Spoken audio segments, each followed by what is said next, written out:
ನಮಸ್ಕಾರ. ನಕ್ಷತ್ರ ನಾಡಿ ವಿಶೇಷ ನೇರ ಪ್ರಸಾರ ಕಾರ್ಯಕ್ರಮಕ್ಕೆ ಸ್ವಾಗತ. ನಾನು ಧನುಶ್ರೀ.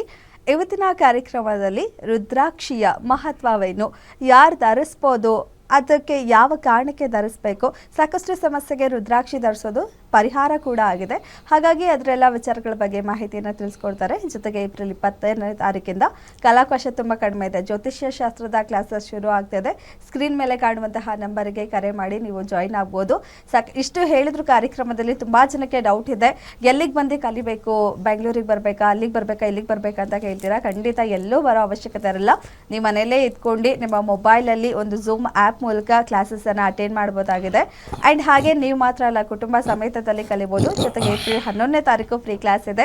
ಕ್ಲಾಸಸ್ಸಲ್ಲಿ ನೀವು ಯಾವೆಲ್ಲ ವಿಚಾರ ತಿಳ್ಕೊಳ್ತೀರಾ ಅನ್ನೋದ್ರ ಬಗ್ಗೆ ಫ್ರೀ ಕ್ಲಾಸಸ್ಸಲ್ಲಿ ನಿಮಗೆ ಗುರುಜಿಯವರು ತಿಳಿಸ್ಕೊಡ್ತಾರೆ. ಇವತ್ತು ಕಾರ್ಯಕ್ರಮದಲ್ಲಿ ನಮ್ಮ ಜೊತೆ ಇದ್ದಾರೆ ಪಂಡಿತ ದಿನೇಶ್ ಗುರುಜಿಯವರು. ಅವರನ್ನ ಕಾರ್ಯಕ್ರಮಕ್ಕೆ ಸ್ವಾಗತ ಮಾಡೋಣ. ಗುರುಜಿ ನಮಸ್ತೆ, ಕಾರ್ಯಕ್ರಮಕ್ಕೆ ಸ್ವಾಗತ. ಓಂ ಶ್ರೀ ಗುರುಭ್ಯೋ ನಮಃ. ಹರಿ ಓಂ. ಓಂ ಗೃಣಿ ಸೂರ್ಯಾಯ ಆದಿತ್ಯಾಯ ಓಂ. ಓಂ ನಮೋ ಭಗವತೆ ವಾಸುದೇವಾಯ. ಓಂ ನಮೋ ನಾರಾಯಣಾಯ. ನಮಸ್ಕಾರ. ಓಕೆ, ಎಸ್ ಗುರುಜಿ, ಇವತ್ತಿನ ವಿಚಾರ ನೋಡೋದಿದ್ರೆ ನೀವು ಸಾಕಷ್ಟು ಸಮಸ್ಯೆಗೆ ಮೋಸ್ಟ್ ಆಫ್ ಎಲ್ರಿಗೂ ಕೂಡ ರುದ್ರಾಕ್ಷಿ ಧರಿಸಿ ಅಂತ ಹೇಳಿ ಸಜೆಸ್ಟ್ ಮಾಡ್ತೀರಾ. ಎಷ್ಟು ಮಹತ್ವದಾಗಿದೆ ಹಾಗಿದ್ರೆ ಅದ್ರ ಬಗ್ಗೆ ಹೇಳೋದಾದ್ರೆ?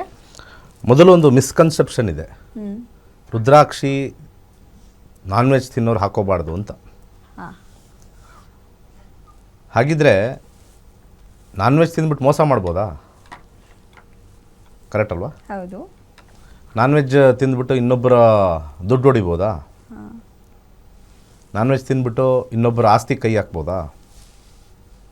ಅದೇನು ರುದ್ರಾಕ್ಷಿ ಮಾತ್ರ ನಿಮಗೆ ಸಮಸ್ಯೆ ಮಾಡುತ್ತೆ, ನಾವು ಮಾಡ್ತಕ್ಕಂಥ ಕಾರ್ಯಕ್ಕೆ ಸಮಸ್ಯೆ ಮಾಡಲ್ಲ ಅಂತ ಹೆಂಗೆ? ಅದನ್ನು ಒಂದಕ್ಕೊಂದಕ್ಕೆ ತಾಳಿನೇ ಇಲ್ಲ. ನಾನ್ ವೆಜ್ ತಿಂದ್ಬಿಟ್ಟು ಇನ್ನೊಬ್ಬರ ಬಗ್ಗೆ ಅಸೂಯೆ ಪಡೋದು, ನಾನ್ ವೆಜ್ ತಿಂದ್ಬಿಟ್ಟು ಇನ್ನೊಬ್ಬರ ಪಕ್ಕದ ಮನೆಯವ್ರ ಬಗ್ಗೆ ಮಾತಾಡೋದು, ನಾನ್ ವೆಜ್ ತಿಂದ್ಬಿಟ್ಟು ಸಂಬಂಧವೇ ಇರದೇ ಇರತಕ್ಕಂಥ ವ್ಯಕ್ತಿ ಬಗ್ಗೆ ಮಾತಾಡೋದು, ಎಸ್ಪೆಷಲಿ ಡಿಜಿಟಲ್ ಮೀಡಿಯಾದಲ್ಲಿ ಜಾಸ್ತಿ ಬರುತ್ತೆ. ಯಾವನೋ ಯಾರಿಗೋ ಇವನು ಸರಿನಾ ಅಂತ ಹಾಕಿದ್ರೆ ಅಲ್ಲೊಂದು 50 100 ಎಲ್ಲ ಮೆಸೇಜ್ಗಳಲ್ಲೂ ಬರೀ ಬೈಯೋದು. ಅವನಿಗೆ ಇವನು ಯಾರು ಅಂತ ಅವ್ನಿಗೆ ಗೊತ್ತಿಲ್ಲ, ಇವನು ಯಾರು ಅಂತ ಗೊತ್ತಿಲ್ಲ, ಬೈಯೋದು. ಅದಕ್ಕೆ ಬೇಕಾದ್ರೆ ನಿಮಗೆ ದೋಷ ಬರುತ್ತೆ ಹೊರತು ನಾನ್ ವೆಜ್ ತಿಂದು ನೀವು ರುದ್ರಾಕ್ಷಿ ಹಾಕ್ಕೊಂಡ್ರೆ ದೋಷ ಬರೋದಿಲ್ಲ, ಎಲ್ಲೂ ಬರೋದಿಲ್ಲ, ಪುರಾಣದಲ್ಲೂ ಬರೋದಿಲ್ಲ.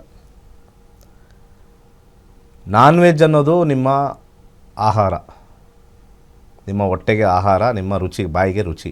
ಆದರೆ ನಾನ್ ವೆಜ್ ತಿಂದ್ಬಿಟ್ಟು ಇನ್ನೊಬ್ರಿಗೆ ಮೋಸ ಮಾಡ್ತಕ್ಕಂಥದ್ದಿಲ್ಲ, ಮೋಸ ಮಾಡ್ತಕ್ಕಂಥದ್ದು ನಿಮಗೆ ದೋಷ. ರುದ್ರಾಕ್ಷಿ ಹಾಕಿದ್ರೆ ದೋಷ ಅಲ್ಲ. ನಾನ್ ವೆಜ್ ತಿಂದ್ಬಿಟ್ಟು ಇನ್ನೊಬ್ಬರನ್ನ ಬೈತಾ ಇದ್ದೀರಾ ಅನ್ಯಾಯವಾಗಿ, ಅದು ದೋಷ. ರುದ್ರಾಕ್ಷಿ ಹಾಕ್ಕೊಂಡ್ರೆ ದೋಷ ಇಲ್ಲ. ನಾನ್ ವೆಜ್ ತಿಂದ್ಬಿಟ್ಟು ಇನ್ನೊಬ್ಬರ ಆಸ್ತಿ ಹೊಡಿತೀರ,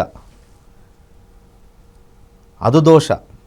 ರುದ್ರಾಕ್ಷಿ ಹಾಕ್ಕೊಂಡ್ರೆ ದೋಷ ಇಲ್ಲ. ಇದನ್ನು ನಮ್ಮ ಹಿಂದೂ ಸನಾತನದಲ್ಲಿ ಇರ್ತಕ್ಕಂಥವ್ರೆಲ್ಲನೂ ಸ್ವಲ್ಪ ಅರ್ಥ ಮಾಡ್ಕೊಳ್ತೀವಿ. ಕಿವಿಲಿ 2 ಕಿವಿ ಕೊಟ್ಟಿದ್ದಾನೆ. ಹಾಗೆ ರುದ್ರಾಕ್ಷಿಯಲ್ಲಿ ಏನಿದೆ, ಅಲ್ಲೇನೋ ಶಾಪ ಕೊಡ್ತಕ್ಕಂಥದ್ದು ಏನಾರು ಇದೆಯಾ? ಏನೋ ಶಾಪ ಕೊಡೋಕ್ಕಂಥದ್ದು ಏನಾರು ಇದೆಯಾ ರುದ್ರಾಕ್ಷಿಲಿ? ರುದ್ರಾಕ್ಷಿಲಿ ಇರ್ತಕ್ಕಂಥದ್ದು ಒಂದು ವೈಜ್ಞಾನಿಕ ನಿಲುಗಟ್ಟಲ್ಲಿರ್ತಕ್ಕಂಥ ಎಲೆಕ್ಟ್ರೋಮ್ಯಾಗ್ನೆಟಿಕ್ ಪ್ರಾಪರ್ಟೀಸ್. ಕಾಪರ್ ವೈರ್ ಅದಕ್ಕೆ ಕನೆಕ್ಟ್ ಮಾಡಿಬಿಟ್ಟು ಬ್ಯಾಟ್ರಿ ಕೊಟ್ಟರೆ ಕನೆಕ್ಟ್ ಆಗುತ್ತೆ, ಲೈಟ್ ಬಲ್ಪ್ ಆಗುತ್ತೆ ರುದ್ರಾಕ್ಷಿಲಿ. ಅದು ನೋಡೋಕ್ಕೆ ಮರ ಇದ್ದಂಗಿದೆ. It is a conductor of light, electricity. ಅದನ್ನು ನಮ್ಮ ಋಷಿಮುನಿಗಳು ಭಾಳ ಹಿಂದೆ ಪ್ರಕೃತಿಲಿ ಸಿಗ್ತಕ್ಕಂಥ ಅನೇಕ ವಸ್ತುಗಳಲ್ಲಿ ಯಾವ ವಸ್ತು ಸ್ವಲ್ಪ ಕರೆಂಟ್ ಇರ್ತಕ್ಕಂಥದ್ದು ಅಂತ ನೋಡಿರೋದು. ಕರೆಂಟ್ ಪಾಸ್ ಆಗುತ್ತೆ ಅದರಲ್ಲಿ.